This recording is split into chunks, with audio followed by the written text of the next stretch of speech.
बिहार में एनडीए प्रचंड जीत की ओर बढ़ती दिख रही है। शुरुआती रुझानों में एनडीए का आंकड़ा 190 के ऊपर जाता दिख रहा है, जबकि महागठबंधन 50 से भी नीचे सिमटती दिख रही है। इस बीच पटना की सड़कों पर पोस्टर चस्पा हो गए। बिहार का मतलब नीतीश कुमार। पोस्टर नीतीश की पार्टी जेडीयू ने लगाया है। बिहार की सियासत में पोस्टर वॉर का अहम रोल रहा है। बता दें कि कुछ दिनों पहले समाजवादी पार्टी ने बिहार में अलविदा चाचा के पोस्टर लगाए, तो नीतीश की पार्टी ने ये जवाब दिया, टाइगर अभी जिंदा है। पटना की सड़कों पर चस्पा ये पोस्टर अब सच्चाई बनते दिख रहे हैं। शुरुआती रुझानों में एनडीए न सिर्फ प्रचंड बहुमत हासिल करती दिख रही है, बल्कि नीतीश कुमार का जलवा सर चढ़कर बोलता दिख रहा है। बिहार में इस बार हुई रिकॉर्ड वोटिंग नीतीश कुमार को हटाने नहीं, बल्कि मजबूत करने के लिए हुई। रुझानों से तो ऐसा ही लगता है। नीतीश कुमार की पार्टी भी सबसे बड़ी पार्टी बनकर उभरती हुई दिख रही है। अभी तक के रुझानों के मुताबिक एनडीए का आंकड़ा 190 से ऊपर जाता दिख रहा है, जबकि महागठबंधन 50 से नीचे सिमटती दिख रही। हालांकि ये बता दें कि अभी तक ये रुझान है, परिणाम नहीं। नीतीश कुमार के खास माने जाने वाले मनीष वर्मा ने रुझानों में दिख रही प्रचंड जीत पर क्या कहा, सुनिए। जिस तरह से पहले भी चारों तरफ से खबरें आ रही थी और चुनाव हुए थे प्रथम चरण के और दूसरे चरण के, वहां में जनता में काफी उत्साह था एनडीए के प्रति, और वही उत्साह ये परिणामों में भी झलक रहा है। हालांकि अभी तो 10 ही बजे हैं और कुछ ही राउंड की काउंटिंग हुई है, तो इसमें कुछ भी कहना उचित नहीं होगा। अभी तो काफी राउंड्स होने हैं, लेकिन जो अभी का जो परिणाम है उससे पता चलता है कि जनता में एनडीए के प्रति काफी उत्साह था, और खास करके नीतीश जी के प्रति, उनके चेहरे के प्रति जो विश्वास था वो अभी परिणामों में झलक रहा है। जो परिणाम जो कहिए, रुझान कहिए या परिणाम जो भी अभी तक जो आए हैं, क्या आप कह सकते हैं कि नीतीश जी का चेहरा आज भी सर्वमान्य है? नहीं, ये बात तो सब जगह से क्लियर हो गई। मैंने काफी जगहों पे जो भ्रमण किया, काफी कंस्टिट्यूएंसीज में गया, लोगों से बात की, अपने कार्यकर्ताओं से बात की, गठबंधन के साथियों कार्यकर्ताओं से बात की, पत्रकारों जो बहुत लोग पत्रकार जो बाहर घूमे हुए थे सबसे बात की, और सभी ने स्पष्ट किया कि बिहार की जनता को नीतीश जी के चेहरे पे भरोसा है, और ये परिणाम भी, और जो भी परिणाम आता, अभी तो रुझान है, रुझान भी उसी ओर इंगित कर रहे हैं। तो ये अभी देखने की बात है। दिन भर अभी काउंटिंग चलेगी। मुझे लगता है कि 2-3 बजे ही मामला पूरा स्पष्ट हो पाएगा, और उस समय जो भी जनता का आदेश है वो सबके लिए मान्य होना चाहिए, और ये जनादेश का सभी को सम्मान करना चाहिए। तो सवाल ये उठेगा सर कि तो क्या फिर से नीतीश कुमार मुख्यमंत्री बनने जा रहे हैं? देखिए, मैं पहले भी कहता आ रहा हूं कि गठबंधन के सभी साथियों ने पहले भी कहा कि उनके नेतृत्व में, नीतीश जी के नेतृत्व में चुनाव लड़ा जाएगा। फिर बाद में सबने क्लेरिफाई किया कि नीतीश जी ही सीएम के फेस होंगे। लगभग सभी गठबंधन के साथियों ने माना है, और उसके आधार पर मैं कह सकता हूं कि हाँ, नीतीश जी ही अगले सीएम, यदि हम लोग को जनादेश मिलता है, एनडीए को जनादेश मिलता है, तो होंगे। वहीं जेडीयू के कार्यकारी अध्यक्ष संजय झा ने कहा कि जनता नीतीश कुमार के नाम पर दोबारा मोहर लगाने को बेचैन थी। नीतीश पर निजी हमलों ने, उन्हें कमजोर समझने ने विपक्षियों का ही नुकसान किया। अब सोच लीजिए, रिजल्ट से पहले ही हार मान चुके हैं। ऐसे ही ये लोग वोट चोरी का हल्ला किया। उससे पहले 2024 में बोले संविधान खतरे में, तो जनता नहीं मानी। इस बार वोट चोरी का हल्ला करते हुए, अब इतना बड़ा चुनाव हुआ, कहीं इसका चर्चा भी की एसआईआर वोट चोरी का? सब जगह पोलिंग हुआ, कोई चर्चा भी हुआ? और कल काउंटिंग है, सब लोग शांति से देख रहे हैं, और ये अपने लोगों को भड़का रहे हैं, क्योंकि रिजल्ट उनको पता है क्या होने वाला है। इसलिए पता है कि जनता का मूड, सब जगह असेसमेंट कर लिए होंगे अपने हर एक सीट पर, उनको तो आइडिया लग गया होगा। आप एग्जिट पोल को छोड़ दूं, अपना भी असेसमेंट होगा ना।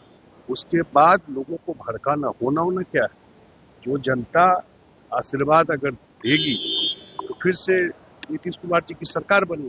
भड़काने वाले लोगों को तो चेक नहीं, अब जरूर इलेक्शन कमीशन को देखना चाहिए कि जो संविधान की दुहाई देते हैं उस संविधान के तहत ही इतना बड़ा इंस्टीट्यूशन है इलेक्शन कमीशन, और इलेक्शन कमीशन पर किस पे क्वेश्चन कर रहे हैं?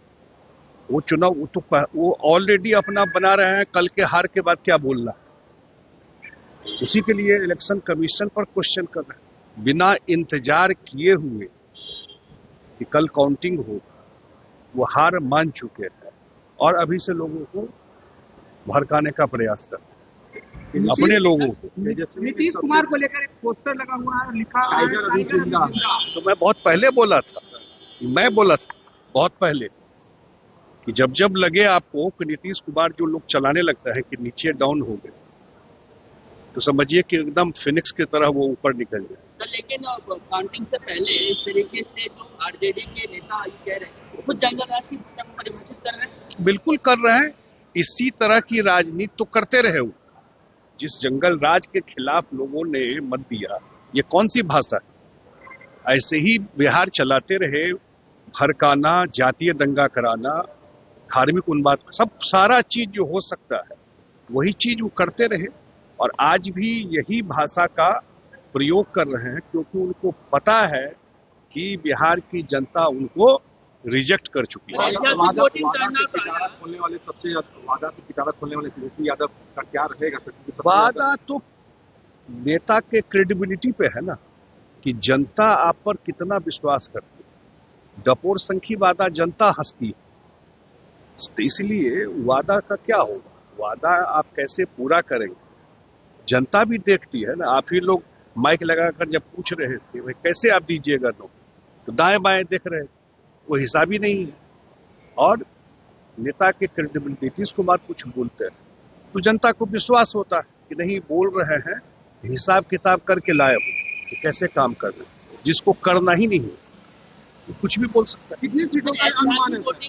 कोई फिगर नहीं हम लोग कह सकते हैं, लेकिन जो हम लोग चुनाव कैंपेन में देखे या हम लोगों का जो फीडबैक है, जो अपने प्रत्याशियों से फीडबैक लिए हैं, असेसमेंट लिए हैं, बहुत बड़े मार्जिन से चुनाव चुनाव आयोग की कार्यप्रणाली पर क्या कहेंगे? चुनाव आयोग की कार्यप्रणाली पर क्या कहेंगे? ऐतिहासिक वोटिंग तो हुई ही, लेकिन कई दशकों बाद देखा गया कि किसी भी बूथ पर बिल्कुल एब्सोल्यूट फेयर पोलिंग, एक बूथ पर भी कोई रिपोल नहीं हुआ।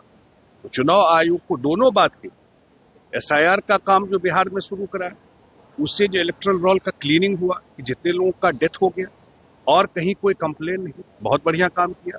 और दूसरा जितने फेयर तरीके से इलेक्शन कराया है, ये रिमार्केबल है। प्रशांत किशोर ने एक बड़ा चैलेंज नीतीश कुमार को दिया था सरकार बदलने की, क्या लगता है क्या होगा आगे? उन्होंने कहा उनका रिजल्ट आने दीजिए, फिर आप हमसे क्यों पूछ रहे हैं? उन्होंने मैंने कहा ना, हमसे क्यों पूछ रहे हैं?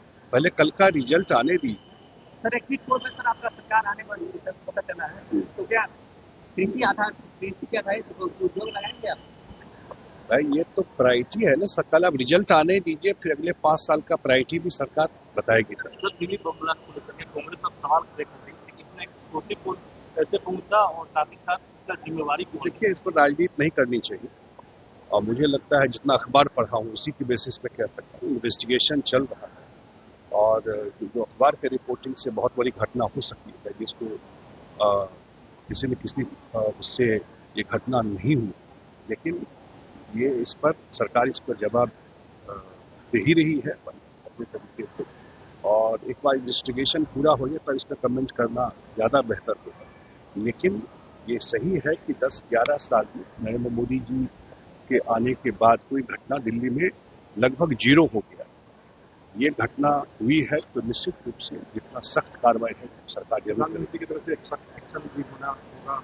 हमको लगता है कि इस इशू पर तो जो पोजीशन रहा है सरकार, और किसी भी उसका रहेगा कि आतंकवाद में इनोसेंट लोगों का जान लेता है, और ऐसे एलिमेंट को तो बिल्कुल कोई मर्सी के लायक नहीं, तो निश्चित रूप से सरकार कर रही है। बिहार चुनावों से पहले जिन नीतीश कुमार को सबसे कमजोर समझा जा रहा था, चुनाव परिणामों में वो सबसे बड़े खिलाड़ी बनकर उभरते हुए दिख रहे हैं, और 25 से 30 फिर से नीतीश का नारा सच होता दिख रहा है। जाते जाते आपको इसी पोस्टर के साथ छोड़े जाते हैं, बिहार का मतलब नीतीश कुमार।